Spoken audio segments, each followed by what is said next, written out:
बड़ी इंपॉर्टेंट है कि डॉक्टर जयशंकर साहब जो है वो रशिया के दौरे पे चले गए। अब मैं उसको कंपेयर करना चाहूंगा कि वो वहां चले गए हैं, हमारे जो हैं हाफिज साहब जो है आसिम मुनीर साहब, वो पता नहीं मैं अमेरिका परमानेंट शिफ्ट तो नहीं हो गए, वो अभी कोई 2 हफ्ते से यहीं बैठे हैं। बहुत लंबा दौरा है। बहुत लंबा है सर, मैं तो कब से सोच रही थी कि वापस नहीं, आएंगे। और लेकिन वॉशिंगटन डीसी में लोग परेशान हैं, जो अमेरिकन है वो ये कहते हैं कि हमारी सिविल एडमिनिस्ट्रेशन एक यूनिफॉर्म बंदे को इस तरह क्यों मिल रही है। ये क्वेश्चन उनका भी लेजिट है। लेकिन आज मैं ये बताना चाहूंगा, खासकर इस पे बात करना चाहूंगा कि डॉक्टर जयशंकर रशिया क्यों गए और हमारे हाफिज आसिम मुनीर साहब यहां क्यों आए और क्या वजह क्या है। इस वक्त उनका यहां आना, उसके पीछे अमेरिका भारत के रिलेशनशिप की भी एक वजह है।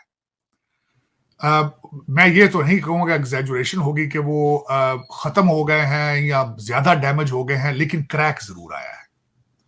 अब मैं ये बताना चाहूंगा कि इस वक्त अमेरिका भारत के रिलेशनशिप के अंदर क्या वजूहात हैं जिनकी वजह से ये क्रैक आया है और उसका पाकिस्तान फायदा उठा रहा है। वो क्रैक एक ये आया है, एक तो भारत की इकोनॉमी की ग्रोथ 7.8% है, अमेरिका को वो बर्दाश्त नहीं है। दूसरा मैं ये बताना चाहूंगा कि खासकर अमेरिका ये चाहता था कि भारत जो है वो जाके चाइना के गले पड़ जाए, लद्दाख के फ्रंट के ऊपर वहां जाके उनसे झगड़ा शुरू कर दे, वो भी नहीं किया उन्होंने। फिर भारत ने यूक्रेन में खुल के अमेरिका का साथ नहीं दिया, ये भी उनको चुभता है। फिर उसके बाद गाजा के अंदर भी भारत ने अपना स्टैंड अलग से लिया है, वो भी उनको तकलीफ है। रेड सी के अंदर अमेरिका और उसके एलाइज को हूतियों ने और सोमाली पायरेट्स ने घेरे में लेके उनका नाक में दम कर दिया है, वहां बिल्कुल शिपिंग हो ही नहीं। इन्होंने 10 मुल्कों का इत्तेहाद बनाया है जिसमें भारत शामिल नहीं है, ये भी तकलीफ है उनको। तो ये सारी वजूहात की बेस पर, और दूसरा सबसे बड़ी वजह यह है कि वॉशिंगटन डीसी में जो भारतीय लॉबी और डायस्पोरा है उसने अमेरिका को गर्दन से पकड़ा हुआ है, वो भी उनको बर्दाश्त नहीं।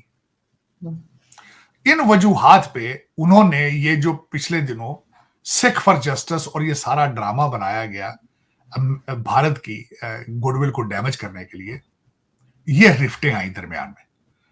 और लेकिन ये कि उसमें फिर आप बैठे, आप बहुत इंटेलिजेंट लोग हैं, पाकिस्तानी बहुत तेज लोग हैं, आपको तो डॉलर की स्मेल आ जाए तो फिर आप उसी वक्त रुक जाते हैं। तो आपने अब थोड़ी सी देखी खिड़की में से रोशनी आ रही है, क्या वजह है, आप जंप मार के अंदर आ गए। आपने यहां आके शोर किया है कि देखें जी, रा ने हमारे घर में घुस के 20 लोगों को मार दिया है, इनको रोकेंगे। उधर से आपने कहा है कि जी दोहा एग्रीमेंट के पठान भाई जो है वो उसकी खिलाफवर्जी कर रहे हैं। फिर उन्होंने कहा है कि आप असला 85 बिलियन का छोड़ा है, पठान भाई जो है वो हमारे पीछे पड़ गए असला लेके, हमें उनसे भी बचाया जाए। हालांकि जब पठान भाई आए थे आपने जश्न मनाए थे, आपने इस्लामाबाद में झंडे लगा दिए तालिबान के, आप चाय पीने चले गए थे काबुल, आपने कहा था भी कैबिनेट हम बनाएंगे, उन्होंने जब कहा ना बाय बाय, फिर वो आपको पता चला अब तो वो घर में घुस के मार रहे हैं। 23 लोग मार दिए जब से हमारे आर्मी चीफ साहब यहाँ है, 3 अटैक एक दिन में हुए। तो इस, और दूसरा एक और बड़ी सबसे बड़ी वजह यह है कि वो जो 10 मुल्कों का इत्तेहाद इंडिया ने, भारत ने जो ज्वाइन नहीं किया है, उन्होंने उसका रिजल्ट क्या निकाला है, उन्होंने एडन यमन में अपने ISS कोची और ISS कलकत्ता को वहां भेज दिया। अमेरिका को वो भी पसंद नहीं है, वो कहते हैं कि भारत जो है वो Bharat is behaving like a super power. वो कहते हैं हमारे ये तो भाई खुद अपने मसले खुद ही हल कर रहे हैं, हमारे पीछे नहीं आ रहे, हमारी टीम में नहीं आते, तो खुद ही लीड करना शुरू हो गए। तो ये सारी चीजें उन्हें चुभती तकलीफ होती। देखिए कोई भी इनकी जगह हो तो तकलीफ हो, खुद की इकोनॉमी, खुद बैंकरप्सी पे पहुंचे में, उधर उनकी जो है वो इकोनॉमी वो 7.8% पे चल रही है, तो तकलीफ तो है ना। गोरा किस तरह बर्दाश्त करेगा भाई, जहां हमारे दादे पोते जो इनके दादे परदादे जो थे ईस्ट इंडिया कंपनी वाले, मोदी साहब ने बहुत बदला लिया है। वो कहां गए थे सबसे पहले, सूरत में गए थे 16वीं सदी में, 1600 में सूरत गुजरात में गए थे। मोदी साहब आपने बड़े सही तरीके से इनको काबू किया।